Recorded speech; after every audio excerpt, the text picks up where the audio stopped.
Duster, chalk, pointer या activity work के लिए जो भी XYZ हम थिंग्स या ऑब्जेक्टिव्स यूज़ करते हैं, जैसे वूल हुआ या यार्न, यानी कि जो हमारा चैप्टर है फाइबर टू फैब्रिक, उसका जो हमारा टॉपिक है वूल, उसमें हमने जो स्टूडेंट्स के साथ एक्टिविटी वर्क करना है उसमें हमने वूल और यार्न की हेल्प लेनी है, इसलिए हमने इसको मटेरियल एड्स में इंक्लूड किया है। देन उसके बाद आ जाता है हमारा प्रीवियस नॉलेज।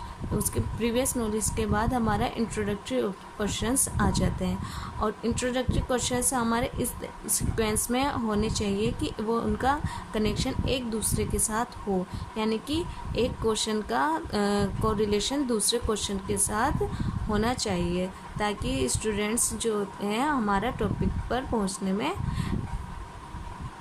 कोई प्रॉब्लम क्रिएट ना करें। फिर उसके बाद जब हमारा लास्ट क्वेश्चन आ जाता है जिसमें हमारा स्टूडेंट्स कोई भी रेस्पॉन्स नहीं दे पाता है, तब हमारा टीचर जो होता है वो पीपल टीचर अनाउंस कर देता है, so students today we are going to study about wool and process of fibre into wool.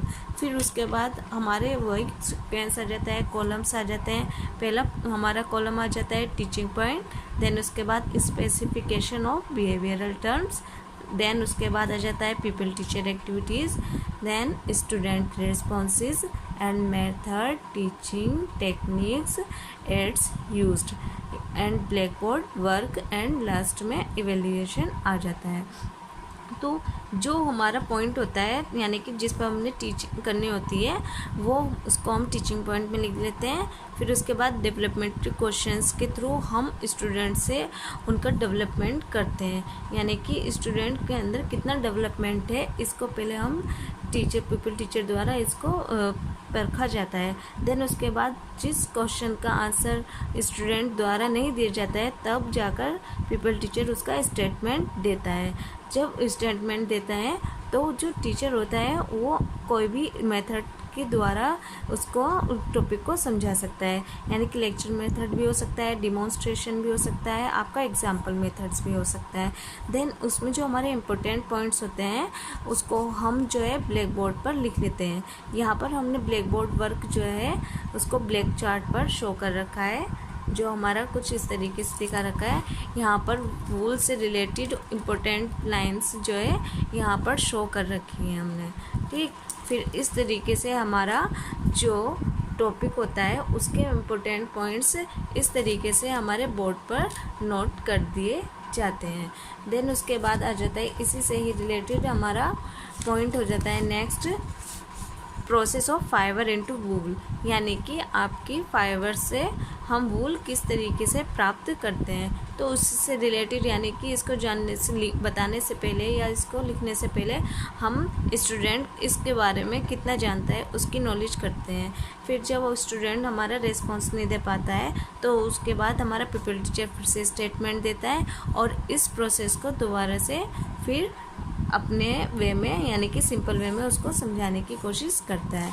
Then उसके बाद हमारे इसमें दिखा रखा है कि जो वूल की प्रोसेस होती है, यानी कि फाइबर इनटू वूल, तो वो हमारी विभिन्न स्टेप्स में, यानी कि बहुत सारे स्टेप्स में जाकर कंप्लीट होती है। पहला हमारा शो कर रखा है, यहाँ पर एक फ्लो चार्ट्स के माध्यम से हमने शो कर रखा है, इसको हम पिक्चर के द्वारा भी यहाँ पर रिप्रेजेंट कर सकते हैं। पहला है हमारा शेयरिंग आर्शिप।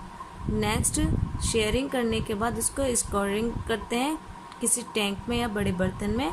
देन उसके बाद स्कोरिंग को हम मशीन के थ्रू करते हैं, यानी कि टैंक में स्कोरिंग करने के बाद मशीन के द्वारा स्कोरिंग की जाती है। देन उसके बाद फैक्ट्री वगैरह में भेज दिया जाता है किसी ट्रांसपोर्ट के द्वारा, फिर वहाँ पर सॉर्टिंग की जाती है, फिर वहाँ क्लीनिंग की जाती है और बर्ड्स के द्वारा, और फिर डिफरेंट टाइप्स के कलर्स के द्वारा वूल को डाई की जाती है। फिर उसके बाद उसको एक खोखली नलिका, यानी कि एक पाइप पर उसको लपेट लिया जाता है और इस तरीके से उसकी धागे की रोलिंग हो जाती है। और इस प्रकार हमारा जो फाइबर होता है फाइबर जो होता है उससे हमें वूल प्राप्त हो जाती है। और बीच बीच में हमने जो है स्टूडेंट से इवेल्युएशन यानी कि क्वेश्चंस करते रहना है, ताकि हमें पता लगता रहे कि हाँ स्टूडेंट्स को कितना समझ में आ रहा है और कितना नहीं। फिर लास्ट में हमारा जो है आता है रिकेपिचुलेशन क्वेश्चंस। जो रिकेपिचुलेशन क्वेश्चंस होते हैं उसमें हमारा जो स्टूडेंट्स होते हैं उनको जो हमने टीच किया है, ये लेक्चर मेथड के द्वारा समझाया है, उसी से ही रिलेटेड क्वेश्चंस हम यहाँ पर नोट कर देते हैं। फिर हमारा आता है होम असाइनमेंट। होम असाइनमेंट में हमने वही क्वेश्चंस देने होते हैं जो हमारी बुक में अवेलेबल होते हैं। फिर देन उसके बाद कमेंट्स आ जाते हैं। जो कमेंट्स होते हैं वो हमारे सुपरवाइज़र के थ्रू लिखे जाते हैं। देन उसके बाद सिग्नेचर आ जाता है। आई होप आपको मेरा आज का लेसन प्लान अच्छा लगा होगा, तो प्लीज़ सब्सक्राइब कीजिए। Thank you and have a nice day.